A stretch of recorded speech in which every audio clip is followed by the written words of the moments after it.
చెన్నై చపాక్ స్టేడియంలో CSK టీంకు shock తగిలింది. Lucknow super Giants ఆ టీం సెట్ చేసిన 211 పరుగుల భారీ టార్గెట్ ను చేసి ఒక సెన్సేషనల్ విక్టరీ కొట్టారు. Mainly the man, the Hulk, Marcus Stoinis smash చేసి పాడేశాడు. అసలు ఎంత పద్ధతిగా కొట్టాడంటే మొత్తం సిఎస్కే క్రౌడ్ అంతా సైలెంట్ అయిపోయింది. నిజంగా వాళ్ళ కళ్ళ ముందు వాళ్ళకి ఏం జరుగుతుందో కూడా అర్థం కాని పరిస్థితి. ఏంటి మా సిఎస్కే టీమేనా చపాక్లలో ఓడిపోతుంది అని అనుకునేలా చేశాడు. సో స్టోయినిస్ అయితే ప్యూర్లీ వన్ మ్యాన్ షో, నిజంగా మైండ్ బ్లోయింగ్ సెంచరీ కొట్టాడు. కేవలం 63 బంతుల్లోనే 124 పరుగులు చేసి లక్నో టీంను వంటి చేత్తో గెలిపించాడని చెప్పుకోవాలి. ఎస్పెషల్లీ విక్టరీ ఇప్పుడు లక్నో టీంను ప్లే ఆఫ్ రేస్లో చాలా ముందుకు తీసుకెళ్లింది. ఇన్ఫాక్ట్ వాళ్ళు వరుసగా సిఎస్కే టీం మీద 2 మ్యాచ్లు గెలిచారు. సో 2 మ్యాచ్లు జరగకముందు సిఎస్కే టీం స్ట్రాంగ్ పొజిషన్లో ఉన్నారు. ఐ థింక్ పాయింట్స్ టేబుల్లో థర్డ్ ప్లేస్లో ఉన్నారు అనుకుంటా. బట్ 2 మ్యాచ్ల తర్వాత చూసుకుంటే వాళ్ళు 5వ స్థానంలోకి పడిపోయారు. మోస్ట్ ఇంపార్టెంట్లీ సీజన్లో ఫర్ ది ఫస్ట్ టైం వాళ్ళ హోమ్ క్రౌడ్ మీద ఓడిపోయారు. సో ఇప్పుడు పాయింట్స్ టేబుల్ చూసుకుంటే లక్నో టీం 8 మ్యాచ్లు 5 గెలిచి 10 పాయింట్లతో 4వ స్థానాన్ని ఫిక్స్ చేసుకున్నారు. కానీ సిఎస్కే టీం చూసుకుంటే 50-50 రికార్డుకు వచ్చేసారు. 8 మ్యాచ్లు 4 గెలిచి 4 ఓడిపోయారు. దీంతో నెక్స్ట్ మ్యాచెస్లో కాస్త ప్రెజర్ ఎక్కువ కాబోతుంది. మోస్ట్ ఇంపార్టెంట్లీ వాళ్ళు ఇంకా టాప్ 2లో ఉండడం కష్టమే. ఎందుకంటే ఇప్పుడు CSK team maximum 20 points mark అందుకోవడం చాలా కష్టం. ఒకవేళ వాళ్ళకి 20 పాయింట్స్ కావాలంటే మిగిలిన 6 మ్యాచ్లు కూడా గెలిచేయాలి. బట్ ప్రెసెంట్ వాళ్ళ సిచ్యువేషన్ ఎలా ఉందంటే ప్లే ఆఫ్స్కి వెళ్తే చాలు అన్నట్టు తయారైంది. ఓటమి తర్వాత 16 పాయింట్లకు ఎక్కువగా టార్గెట్ చేస్తారు. సో లక్నో టీం అయితే వరుసగా 2 మ్యాచ్లో సిఎస్కే టీంకు అన్ఎక్స్పెక్టెడ్ షాక్స్ ఇచ్చారు. అండ్ ఆల్సో ఓటమి ద్వారా సిఎస్కే టీం ఆర్సీబీ పేరు మీద ఒక చెత్త రికార్డును కూడా ఎక్కువ చేశారు. అదేంటంటే 200 కంటే ఎక్కువ టార్గెట్ను 5 సార్లు డిఫెండ్ చేసుకోలేకపోయారు. సో ఆర్సీబీ టీం 17 సెషన్స్లో 5 సార్లు 200+ కంటే ఎక్కువ కొట్టినప్పుడు ఓడిపోయారు. అండ్ ఇప్పుడు సిఎస్కే టీం చూసుకుంటే వాళ్ళు ఆడిన 15 సెషన్స్లోనే రికార్డ్ని ఎక్కువ చేశారు. 5 సార్లు 200+ టార్గెట్ను డిఫెండ్ చేసుకోలేకపోయారు. మెయిన్లీ వాళ్ళకి Lucknow team biggest trouble maker. Same ఇదే టార్గెట్ని 2022లో సిఎస్కే మీద కూడా చేశారు ఒకసారి. సో సిఎస్కే టీం 200+ టార్గెట్ని డిఫెండ్ చేసుకోవడంలో 5 టైమ్స్ ఫెయిల్ అయితే అందులో 2 సార్లు ఎల్ఎస్సీ మీదే ఉంది. అండ్ దీన్ని బట్టి మనం అర్థం చేసుకోవచ్చు లక్నో టీం డిఫెండింగ్ ఛాంపియన్స్ను ఏ రేంజ్లో డామినేట్ చేస్తున్నారు అనేది. ఎన్నో మ్యాచ్ విషయానికి వస్తే Ruturaj Gaikwad all important toss మరోసారి ఓడిపోయాడు. ఇన్ఫాక్ట్ ఈ సీజన్లో అతను 8 మ్యాచ్లో 7 సార్లు టాస్ ఓడిపోయాడు. పడతారని కేఎల్ రాహుల్ చూసుకుంటే ది లక్కీ క్యాప్టెన్ వరుసగా 6వ టాస్ విన్ అయ్యాడు. సో లక్నో వాళ్ళు అయితే టాస్ గెలిచి ముందుగా ఫీల్డింగ్ తీసుకున్నారు. అండ్ ఇది వాళ్ళకి చాలా ప్లస్ అయింది. ఎందుకంటే మనం మ్యాచ్ సెకండ్ హాఫ్లో చూసాం జ్యూ బీభత్సంగా వచ్చింది. ఇన్ఫాక్ట్ సిఎస్కే టీం బ్యాటింగ్ చేస్తున్నప్పుడు జ్యూ కనబడింది. సో ఇనిషియల్గా చూసుకుంటే పిచ్ అయితే బౌలింగ్కి కాస్త అనుకూలంగానే కనిపించింది. ఎస్పెషల్లీ మ్యాట్ హెన్రీ బాల్ని స్వింగ్ చేశాడు కూడా. ఫస్ట్ ఓవర్లోనే రహానే వికెట్ తీశాడు ఒక బ్యూటిఫుల్ అవుట్ స్వింగర్తో. అండ్ ఈ మ్యాచ్లో చూసుకుంటే సిఎస్కే టీం ఫామ్తో ఇబ్బంది పడుతున్న రవీంద్రని పక్కన పెట్టి మళ్ళీ మిచెల్ని తీసుకొచ్చారు. బట్ ఈ మ్యాచ్లో కూడా మిచెల్ పెద్దగా ఇంపాక్ట్ చూపించలేదు. నెంబర్ 3లో బ్యాటింగ్ వచ్చి 10 బంతులు 11 పరుగులే చేశాడు. అలాగే అతని తర్వాత మరోసారి నెంబర్ 4లో వచ్చిన జడేజా కూడా చాలా పూర్గా బ్యాటింగ్ చేశాడు. 19 బంతుల్లో 16 పరుగులు మాత్రమే చేశాడు. సో ఫస్ట్ 12 ఓవర్ల పాటు సిఎస్కే టీంకు ఓన్లీ 1 మ్యాన్ షోనే. అండ్ ఆ 1 మ్యాన్ రుతురాజ్ గైక్వాడ్. నిజంగా అదనంలో ఉన్న బ్యాట్స్మెన్ స్ట్రగుల్ అవుతుంటే అతను మాత్రం pure 1 man show. I think 3rd over 4th over 2 similar boundaries కొట్టాడు. ఒక బ్యాక్ ఫుట్ పంచ్ అండ్ ఒక front foot cover drive.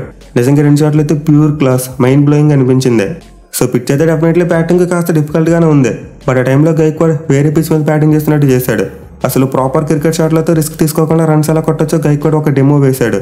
In fact అతని ఇన్నింగ్స్ చూసుకుంటే ఐ థింక్ ఫస్ట్ 43 బాల్స్లో ఒక్క 6 కూడా లేదు, అన్ని 4లే కొట్టాడు. చివరిలో పిచ్ కాస్త బ్యాటింగ్ ఈజీ అయిన తర్వాత 3 6లు కొట్టాడు. కానీ అంత ముందు వరకు చూసుకుంటే తన వికెట్కు వాల్యూ ఇస్తూ అలాగే టీమ్ స్కోర్ను కూడా ఫాస్ట్గా పెంచుతూ నిజంగా మైండ్ బ్లోయింగ్ బ్యాటింగ్ చేశాడు. సో డెఫినెట్లీ గైక్వాడ్ సెంచరీ అయితే వన్ ఆఫ్ ది క్లాసియెస్ట్ సెంచరీస్. కేవలం 60 బంతుల్లోనే 108 పరుగులు చేశాడు, అది కూడా 180 స్ట్రైక్ రేట్తో. బట్ కొంతమంది వెతండివాదులు ఏమంటున్నారంటే గైక్వాడ్ స్లోగా బ్యాటింగ్ చేశాడంట. అసలు వాళ్ళకి బుర్ర ఉందో లేదో కూడా నాకు అర్థం కావట్లేదు. 180 స్ట్రైక్ రేట్తో బ్యాటింగ్ కాస్త డిఫికల్ట్గా ఉన్న పిచ్ మీద అతను సెంచరీ కొడితే అది స్లో ఇన్నింగ్సా? సో ఇప్పుడు పరిస్థితి ఎలా మారిందంటే ఎవరైనా బ్యాట్స్మెన్ సెంచరీ కొట్టినప్పుడు వాళ్ళ టీం ఓడిపోతే అది స్టాట్ బ్యాటింగ్ సెంచరీ అంటున్నారు. అది నాకు అర్థం కావట్లేదు. మ్యాచ్ గెలిచినప్పుడు ఇలాంటి కామెంట్స్ రావు. మళ్ళీ 60 బంతులు సెంచరీ కొట్టిన అది గొప్ప సెంచరీ. సో ఇక్కడ ఫాల్ట్ ఏంటంటే గైక్వాడ్ బ్యాటింగ్ కాదు, దూబే రాకముందు వరకు మిగతా బ్యాట్స్మెన్ సరిగ్గా బ్యాటింగ్ చేయలేదు. ఎస్పెషల్లీ జడేజా 84 స్ట్రైక్ రేట్తో బ్యాటింగ్ చేశాడు. సో జడేజా కనుక తన 19 బాల్స్లో ఒక 25-30 కొట్టుంటే ఈజీగా సిఎస్కే టీంకు 225+ స్కోర్ వచ్చేది. అలాగే మిచెల్ చూసుకున్నా సరే అగ్రెసివ్గా ఆడలేకపోయాడు. బట్ ఎలా వాళ్ళు స్ట్రగుల్ అవుతున్నా సరే గైక్వాడ్ యాంకర్ ఇన్నింగ్స్ ఆడలేదు, అగ్రెసివ్ రూట్ తీసుకుని చాలా ఫాస్ట్గా హాఫ్ సెంచరీ కొట్టాడు. అయినా కానీ గైక్వాడ్ అనడానికి 100 ఎలా వస్తుందో నాకైతే నిజంగా అర్థం కావట్లేదు. ఎనివే చివరిలో చూసుకుంటే గైక్వాడ్కు తోడు దూబే మరోసారి ఫైర్ అయ్యాడు. కేవలం 27 బంతుల్లోనే 66 పరుగులు చేశాడు. మోస్ట్ ఇంపార్టెంట్లో అతను బ్యాటింగ్లో చూసుకుంటే 6లు కొట్టాడు భయ్యా, ఎట్విల్ నుంచి కొట్టాడు. అఫ్కోర్స్ దూబే ఇప్పుడు తన ఫుట్ వర్క్ వాడుకున్నానే 6లు కొడతాడు. బట్ ఈ మ్యాచ్లో చూసుకుంటే సంథింగ్ స్పెషల్, ఎక్కువగా పేస్ బౌలర్స్ని ఉతికారేశాడు. అండ్ అతని ఇన్నింగ్స్లో చూసుకుంటే 3 4లు మాత్రం ఉంటే ఏకంగా 7 6లు ఉన్నాయి. So literally CSK team score 200 దాటిందంటే దానికి one and only main reason Dube batting. In fact Dube మరియు గైక్వాడ్ కలిసి కేవలం 8.1 ఓవర్స్లో ఏకంగా 104 పరుగుల పార్ట్నర్షిప్ నెలకొల్పారు. అంటే వీళ్ళిద్దరు కలిసి 49 బంతుల్లోనే 104 పరుగులు యాడ్ చేశారు. ఎస్పెషల్లీ లాస్ట్ 3 ఓవర్స్లో చూసుకుంటే ఏకంగా 48 రన్స్ వచ్చాయి. సో సిఎస్కే టీం కొట్టిన ఈ 210 అయితే వాళ్ళకి ఒక అద్భుతమైన రికార్డ్ తీసుకొచ్చింది. అదేంటంటే T20 ఫార్మాట్లో ఎక్కువ సార్లు 200+ స్కోర్ కొట్టిన టీమ్గా సోమర్సెట్ రికార్డ్ని ఈక్వల్ చేశారు. ఇప్పుడు రెండు టీంలో కూడా 34 సార్లు 200+ కంటే ఎక్కువ స్కోర్లు కొట్టాయి.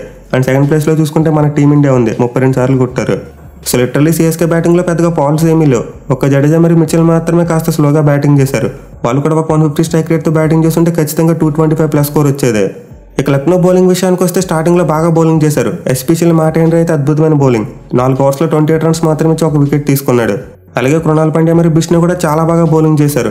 బట్ సాడ్ థింగ్ ఏంటంటే కేవలం వాళ్ళిద్దరికి చెరో 2 ఓవర్లు మాత్రం ఇచ్చాడు. సో బిష్ణుని తీసుకొస్తామైతే ఎర్లీగా తీసుకొచ్చాడు డ్యూ వస్తుందని తెలిసి. కానీ రాహుల్ అనుకున్న దానికంటే డ్యూ చాలా ఎర్లీగా వచ్చేసింది. 10th ఓవర్ తర్వాత బ్యాటింగ్ అనుకూలంగా మారిపోయింది pitch. But to be frank వీళ్ళిద్దరిని ఇంకా కాస్త ఎఫెక్టివ్గా యూజ్ చేసుకుని ఉంటే బాగుండేది. మెయిన్లీ కృణాల్ పాండ్యా చేత కూడా పవర్ ప్లేలో ఎక్కువ బౌలింగ్ చేయించుంటే మ్యాట్ అండ్రికి చివరిలో ఓవర్లు మిగిలేవి. పైన ఓవరాల్గా చూసుకుంటే లక్నో బౌలింగ్ కంటే వాళ్ళ ఫీల్డింగ్ చాలా వర్స్ట్గా ఉంది. నిజంగా 2-3 ఈజీ క్యాచ్లు వదిలేశారు. ఎస్పెషల్లీ స్టార్టింగ్లో చూసుకుంటే మోషన్ ఖాన్ బౌలింగ్లో ఒక ఈజీ క్యాచ్ని ఎస్టాకర్ వదిలేశాడు. అంటే క్యాచ్ డ్రాప్ అనేది మోషన్ ఖాన్ బౌలింగ్ మీద చాలా ఎఫెక్ట్ చూపించింది. ఆ తర్వాత అతను ఇప్పుడు బౌలింగ్కి వచ్చినా రన్స్ ఇచ్చాడు. సో కేఎల్ రాహుల్ మరియు దీపక్ కూడా 2 అద్భుతమైన క్యాచ్లు తీసుకున్నారు. బట్ ఆ 2 క్యాచ్లు తప్పితే మిగతాదంతా చాలా పూర్ ఫీల్డింగ్. ఇన్ఫాక్ట్ నా దృష్టిలో వాళ్ళు పూర్ ఫీల్డింగ్ కారణంగానే ఒక 20 రన్స్ ఎక్కువ ఇచ్చారు. ఇక చేజింగ్లో చూసుకుంటే లక్నో టీంకు అంత మంచి స్టార్ట్ రాలేదు. ఫస్ట్ ఓవర్లోనే క్వింటన్ డీకాక్ డెక్అవుట్ అయ్యాడు. అలాగే తర్వాత కేఎల్ రాహుల్ చూసుకున్న స్ట్రగుల్ అయ్యాడు. 14 బంతులు 16 పరుగులు మాత్రమే చేశాడు. బట్ ఈ మ్యాచ్లో లక్నో టీం చేసిన బెస్ట్ థింగ్ ఏంటంటే మార్కస్ స్టాయినిస్ నెంబర్ 3లో పంపడం. సో ఆల్రెడీ ఒక right hand batsmen KL Rahul క్రీజ్లో ఉన్నాడు. అండ్ అలాంటి టైంలో most of the teams left హ్యాండ్నే పంపాలనుకుంటారు. కానీ ఇక్కడ లక్నో టీంకు స్టాయినిస్ని పంపడం చాలా వర్కౌట్ అయింది. అదే వాళ్ళు పడిక్కల్ని నెంబర్ 3లో పంపుంటే స్టాయినిస్కు పవర్ ప్లేలో బ్యాటింగ్ చేసే ఛాన్స్ వచ్చిండేది కాదు. సో స్టాయినిస్కి అయితే ఫస్ట్ ఓవర్లోనే బ్యాటింగ్ వచ్చేసింది. అండ్ ఆల్రెడీ మనం గతంలో చూసాం ఢిల్లీ టీం తరపున మార్కస్ స్టాయినిస్ ఓపెనర్గా ఆడిన సందర్భాలు ఉన్నాయి. అంటే అతనికి కొత్త బాల్ని ఎలా ఫేస్ చేయాలో తెలుసు. సో టార్గెట్ అలానే పెద్దది కాబట్టి లక్నో టీం చాలా తెలివిగా ఒక పవర్ హిట్టర్ని స్టార్టింగ్ నుండి పెట్టుకున్నారు ఒక ఎండ్లో. దీంతో అతనిలో వచ్చిన బ్యాట్స్మెన్కు కాస్త ఈజీ అయ్యింది. ఎస్పెషల్లీ దేవదత్ పడిక్కల్ స్లో ఇన్నింగ్స్ని చాలా వరకు స్టాయినిస్ కవర్ చేసేశాడు. లేకుంటే పడిక్కల్ స్లో ఇన్నింగ్స్ కారణంగా లక్నో టీం చేజ్లో చాలా వెనకబడిపోయేది. మిగిలిన అతను చూసుకుంటే 19 బంతుల్లో 13 పరుగులు మాత్రమే చేశాడు. సో 11 ఓవర్లు అయ్యేసరికి లక్నో టీం 3 వికెట్లు కోల్పోయి 88 పరుగులు చేసింది. అండ్ ఆ టైంలో చూసుకుంటే వాళ్ళు టార్గెట్కి చాలా ఎక్కువ డిస్టెన్స్లోనే ఉన్నారు. బట్ ఆ తర్వాత the real smash bros partnership Stoinis మరియు పురాన్ మొత్తం మ్యాచ్ గమనాన్ని మార్చేశారు.